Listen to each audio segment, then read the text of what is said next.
The rhythmic clacking of wheels on steel tracks has lulled millions of passengers to sleep across Japan's vast rail network. But for some, that sleep becomes something far more sinister than rest. Japan's night trains, once the pride of the nation's transportation system, harbor secrets that railway companies would prefer to keep buried in the darkness between stations. For over a century, Japan's sleeper trains connected remote corners of the archipelago, carrying passengers through the night, across mountains, through tunnels, and along coastlines shrouded in mist. The famous Blue Train network, with its distinctive blue passenger cars, became synonymous with luxury overnight travel. Yet behind the polished exterior and efficient service lay a darker reality that railway workers whispered about in hushed tones. The confined spaces, the isolation, the hypnotic motion, and the vulnerable state of sleep create a perfect storm of psychological and supernatural phenomena. Japanese culture, steeped in beliefs about spirits and the thin boundaries between worlds, provides context for experiences that Western minds might dismiss. But the documentation is undeniable, the testimonies consistent, and the pattern disturbing. From the circular Yamanote line where passengers board but never arrive, to the defunct routes in Kyushu, where entire services were quietly discontinued after too many incidents, Japan's night trains have accumulated a reputation that extends far beyond simple urban legends. Railway employees speak of protocol changes, unexplained disappearances, and encounters that challenge rational explanation. The last of Japan's regular overnight passenger services dwindle each year, victims of high-speed rail and changing travel preferences. But those who know the real reasons understand that some routes were abandoned, not for economic reasons, but because the cost of what happened in the darkness became too high to bear. What follows are the documented cases, the verified testimonies, and the disturbing patterns that emerge when darkness falls and Japan's trains carry their passengers into the unknown. The Yamanote line circles Tokyo like a steel serpent, its green cars completing the 34.5-kilometer loop every hour, 24 hours a day. Most passengers ride for short distances, hopping between the line's 29 stations during daylight hours. But after midnight, when the crowds thin and the lights dim, the Yamanote becomes something different entirely. JR East, the operator of the Yamanote line, maintains detailed passenger records for safety and operational purposes. Yet their internal documents, obtained through Freedom of Information requests, reveal a disturbing pattern that has persisted for decades. Between the hours of 1 a.m. and 4 a.m., an average of 3 passengers per month board Yamanote trains but are never recorded disembarking at any station. Takeshi Yamamoto, a former JR East conductor with 32 years of service, first noticed the anomaly in 1987. "I was doing the late-night shift, checking tickets and ensuring passenger safety," he recalls. At Shibuya Station, a businessman in a dark suit boarded car number 4. "I checked his ticket, valid for the full loop, but when I made my rounds again at Shimbashi, 20 minutes later, his seat was empty. No ticket stub, no sign he'd ever been there." Initially, Yamamoto assumed the passenger had simply gotten off without him noticing. The Yamanote's frequent stops and multiple doors make it easy for passengers to slip away unobserved. But as similar incidents accumulated, a more troubling picture emerged. Railway security cameras, installed throughout the 1990s, should have resolved the mystery. Instead, they deepened it. Footage consistently shows passengers boarding late-night Yamanote trains, taking seats, and then simply vanishing from camera view between stations. No door openings, no movement to exits, no technical malfunctions to explain the gaps in recording. Dr. Hiroshi Tanaka, a forensic psychologist who studied the phenomenon as part of his research into Japan's missing persons cases, found a correlation between Yamanote disappearances and the country's broader juhatsu phenomenon, the practice of voluntary disappearance. The circular nature of the line creates a psychological metaphor for people trapped in endless cycles. He explains, "For someone contemplating disappearance, the Yamanote becomes both a literal and symbolic vehicle for escape. But psychological explanations fail to account for the physical evidence. Personal belongings left behind, wallets, phones, bags, are regularly found on empty seats. Security footage shows these items materializing without any visible person placing them there. Station staff have developed unofficial protocols for handling these ghost artifacts, storing them in a special room at JR East headquarters that employees call the lost property of the vanished. The pattern intensifies during specific times of year. Cherry blossom season, when Japan's natural beauty contrasts sharply with urban despair, sees the highest number of unexplained disappearances. The autumn typhoon season follows closely, as if the atmospheric pressure that brings storms also creates conditions for people to slip between the cracks of reality. Urban legends among Tokyo's night workers have developed around these incidents. Taxi drivers speak of picking up passengers near Yamanote stations who give addresses that don't exist. Convenience store clerks in stations report customers who purchase items but leave no record on security cameras. The consistent detail across these accounts suggests something beyond individual delusion or fabrication. Police records, cross-referenced with missing persons reports, reveal that approximately 40% of those who disappear from Yamanote trains are never found. Of those who do reappear, most have no memory of their time missing, returning days or weeks later with no explanation for their absence. Medical examinations reveal no signs of drug use or trauma, deepening the mystery of their lost time. The psychological toll on railway workers has become a recognized occupational hazard. JR East provides counseling services specifically for employees who experience passenger irregularities, and rotation policies ensure that no one works the late-night Yamanote shift for extended periods. Veteran conductor Keiko Sato, who worked the line for 15 years before requesting a transfer, describes the cumulative effect. You start questioning your own perception. Did I really see that passenger? Was the seat always empty? The uncertainty eats at you until you can't trust your own senses. Modern technology has failed to solve the Yamanote mystery. GPS tracking, advanced camera systems, and electronic ticket gates that record every entry and exit have only confirmed what railway workers already knew. People disappear from the Yamanote line in ways that defy logical explanation. The documentation is thorough, the witnesses credible, and the pattern undeniable. In a country where precision and accountability are cultural imperatives, the Yamanote anomaly represents a crack in the foundation of ordered reality. The Hokuto sleeper train's final journey from Tokyo to Sapporo took place on March 21, 2015, marking the end of an era for Japanese rail travel. But for the medical professionals who documented the extraordinary sleep disturbances experienced by passengers on this route, the train's retirement came as a relief. No other railway service in Japan had generated such a consistent pattern of severe sleep paralysis cases, with over 200 documented incidents between 1988 and 2015. Dr. Akiko Matsumoto, a sleep disorder specialist at Tokyo Medical University, first encountered the Hokuto phenomenon in 1994 when a patient arrived at her clinic in a state of severe psychological distress. The patient described classic sleep paralysis symptoms: inability to move, pressure on the chest, sense of an evil presence, but the intensity and duration were unlike anything I'd seen in 20 years of practice, she recalls. What made the case unusual was that the episode occurred during the patient's journey on the Hokuto, and security footage from the train car corroborated his account of remaining motionless in his berth for over 3 hours while appearing conscious. Sleep paralysis, known in Japanese as kanashibari or metal binding, has deep cultural roots in Japan. Traditional beliefs attribute the condition to vengeful spirits or demons that pin down sleeping victims, preventing movement while maintaining awareness. The modern medical understanding describes it as a temporary inability to move during the transition between sleep and wakefulness, caused by a disconnect between the brain and muscles during REM sleep. What distinguished the Hokuto cases was their unusual clustering and severity. Dr. Matsumoto's research, published in the Journal of Sleep Medicine, documented sleep paralysis rates among Hokuto passengers that were 40 times higher than the general population. More disturbing was the consistency of the hallucinations reported by victims. Unlike typical sleep paralysis episodes, which feature varied and personal imagery, Hokuto passengers described nearly identical experiences. A figure in traditional Japanese clothing standing at the foot of their berth, the sound of footsteps in empty corridors, and the sensation of cold breath on their faces. The train's route through Japan's northern territories carries historical weight that may contribute to the psychological atmosphere. The Hokuto passed through regions where indigenous Ainu populations were displaced, battlefields from Japan's feudal period, and areas devastated by natural disasters. Japanese folklore suggests that spirits of the displaced and dead are drawn to transportation routes, particularly those that cross traditional boundaries between territories.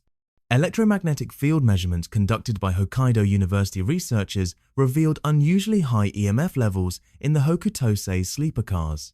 The train's electrical systems, combined with the metal construction and the electromagnetic fields generated by the locomotive, created conditions that some researchers believe could trigger neurological disturbances.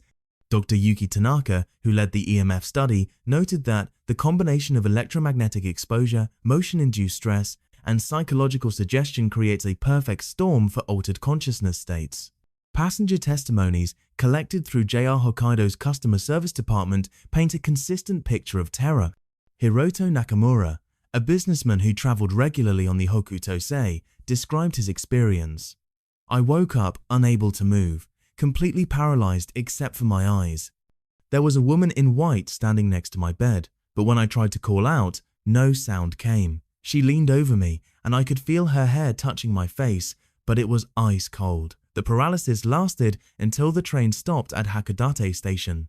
The cultural context of Kanashibari adds another layer to understanding these incidents. In Japanese tradition, sleep paralysis is often interpreted as punishment for spiritual transgressions or as a warning from the supernatural realm. The isolation of a night train journey, combined with the liminal space between cities and the vulnerability of sleep, creates ideal conditions for what Japanese spirituality considers encounters with the other world. Railway staff developed informal protocols for dealing with sleep paralysis incidents on the Hokuto.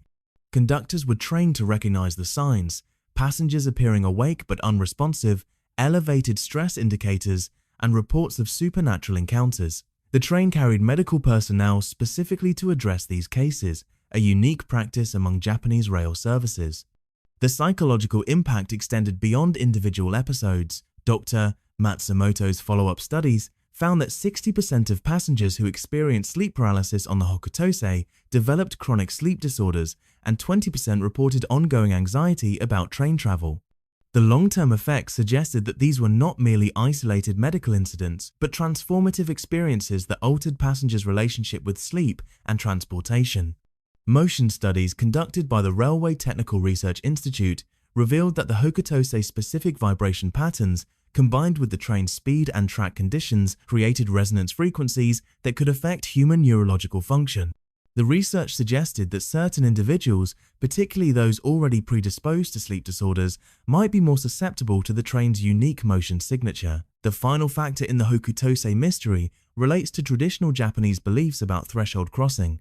In Shinto spirituality, traveling between regions, especially at night, requires spiritual protection because it involves crossing boundaries between different spiritual territories. The Hokuto's journey from Japan's urban center to its northern frontier represented a significant spiritual threshold, potentially explaining why passengers experienced supernatural encounters during the transition.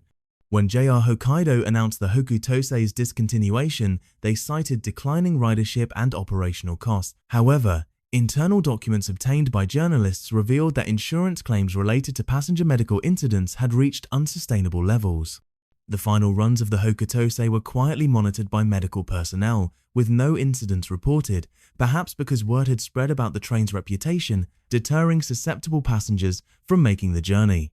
The southwestern island of Kyushu, connected to Japan's main island by undersea tunnel, was once served by an extensive network of overnight trains that carried passengers across volcanic landscapes and through regions steeped in ancient folklore. Today, most of these routes have been abandoned, their tracks reclaimed by vegetation or converted to other uses. The official explanations cite economic factors and competition from high-speed rail, but local residents and former railway workers tell a different story about why these particular lines were quietly discontinued. The Kyushu night train network reached its peak in the 1980s, with services connecting major cities like Fukuoka, Nagasaki, and Kagoshima to each other and to the rest of Japan. These routes passed through some of the country's most spiritually significant terrain, including active volcanic regions, ancient burial sites, and areas where centuries of political upheaval had left deep scars on the landscape. Local Shinto priests had long warned that certain times and routes were inauspicious for travel, but economic pressures and modern efficiency demands overrode traditional cautions. The first documented incident occurred on the Akatsuki sleeper service between Shimonoseki and Nagasaki in August 1987. According to the official JR Kyushu report, the train experienced a technical malfunction near the town of Tosu that required all passengers to be evacuated. However, testimony from crew members obtained through union records tells a more disturbing story. Conductor Masaaki Fuji reported that passengers in car number 3 began screaming simultaneously at 2:17 a.m., claiming to see burning figures outside their windows. When crew members investigated, they found the car's temperature had dropped by 15 degrees Celsius despite normal heating system operation. The pattern that emerged across Kyushu's night train network involved specific geographical areas where incidents clustered. The section of track between Kumamoto and Yatsushiro, which passes near the site of the 1637 Shimabara Rebellion, where thousands of Christian peasants were killed, generated the highest number of passenger disturbance reports. Similarly, the route through the Kirishima volcanic region, sacred to Shinto beliefs as the legendary landing place of the gods, consistently produced unexplained phenomena. Dr. Masako Ito, an anthropologist specializing in Japanese folklore, spent 3 years documenting the oral history surrounding Kyushu's abandoned rail routes. Her research revealed that many of the areas where night trains experienced problems had been considered spiritually dangerous for centuries.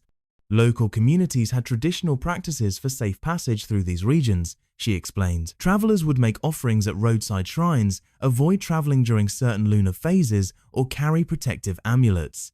The railway companies ignored these cultural practices, treating the landscape as merely physical terrain to be crossed efficiently. Sleep studies conducted on Kyushu night trains by researchers from Kumamoto University documented unusual brainwave patterns among passengers traveling through specific geographic zones. Dr. Hiroshi Yamada's team found that passengers experienced heightened theta wave activity associated with deep meditation and altered consciousness states when passing through areas with high geothermal activity. The research suggested that electromagnetic fields generated by underground volcanic activity might influence human neurological function. The most dramatic incident in Kyushu night train history occurred on the Hayabusa service in March 1993.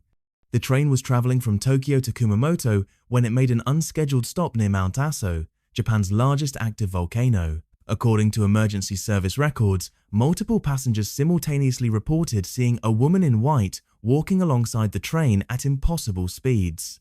Security footage from the train showed passengers pointing and reacting to something outside their windows, but the external cameras recorded only empty landscape. Railway worker testimonies, collected by labor unions and local newspapers, describe a culture of fear that developed around certain Kyushu routes.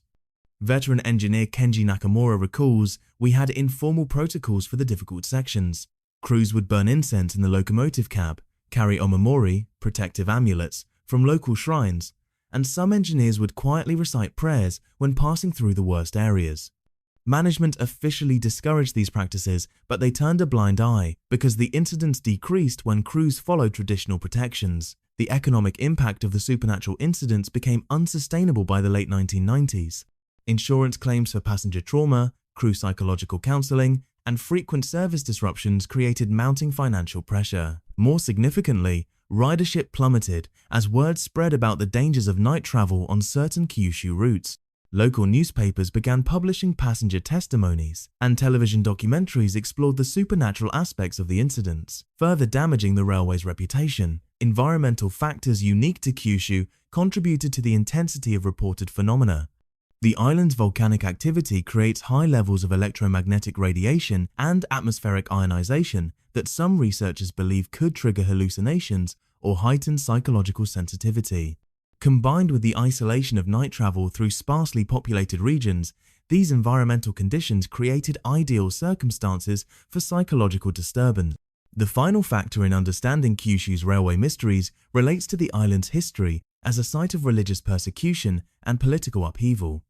The Shimabara Rebellion, the suppression of Christianity, and centuries of conflict between local domains created what Japanese spirituality recognizes as cursed ground. Areas where violent death and suffering have left spiritual imprints that affect sensitive individuals.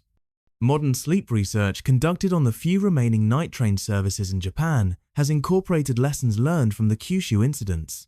Current protocols include monitoring passenger stress levels, providing immediate medical assistance for psychological disturbances, and avoiding routes through areas with high reported supernatural activity.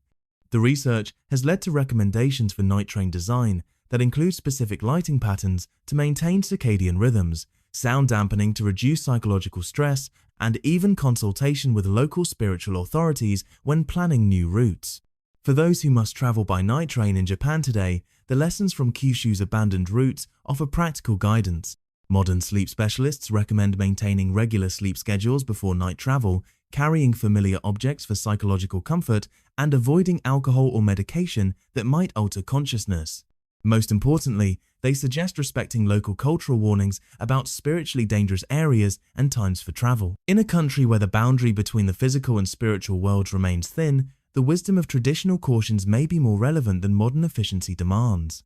The abandoned stations and overgrown tracks of Kyushu's former night train network stand as monuments to the limits of rational planning in a landscape where ancient forces still hold sway. For those who knew these routes in their operational years, the silence that has replaced the rhythmic clacking of wheels on rails feels less like progress than like wisdom, hard-won through experience with powers that defy modern understanding.